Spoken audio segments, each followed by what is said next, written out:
So it's always very important to make the best of our silage. I mean, the most profitable farmers are the guys who are going to be getting the most milk from forage. Now, it's easy to sort of think, you know, or talk about getting more milk from forage.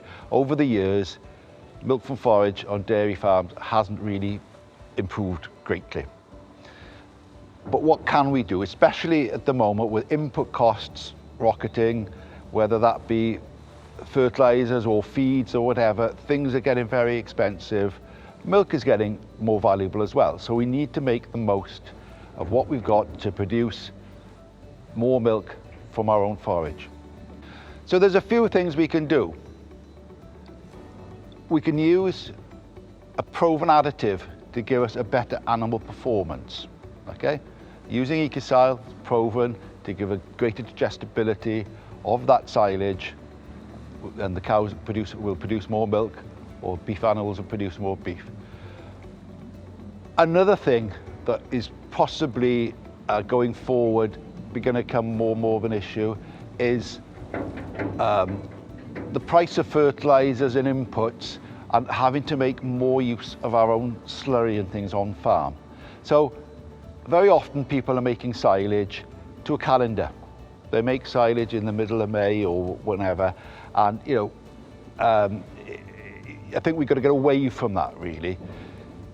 Very often we get good weather towards the end of April. Maybe there isn't a huge cut there, but if we can take a cut there, if the weather is right, the subsequent growth or regrowth and the cuts that we're going to have later on are going to certainly pay dividends. And so we're going to have a much better quality silage.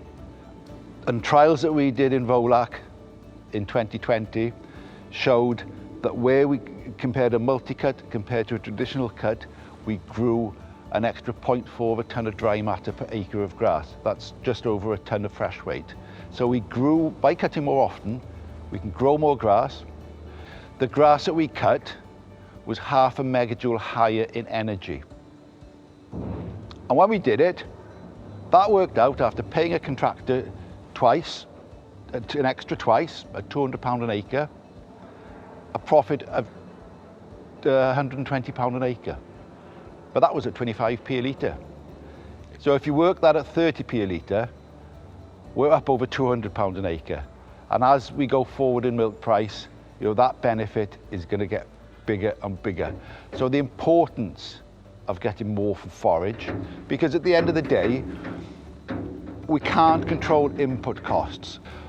What on many farms can be controlled is the quality of the silage coming in. I know weather can play its part, but generally, if we're cutting earlier, we're going to get more milk off that forage, and the extra cost of the contractor pales into insignificance over the benefits of that milk. And if we want to be sustainable going forward, surely we have to make more of what we got grown on farm. Reducing food miles and carbon footprint and everything on the farm.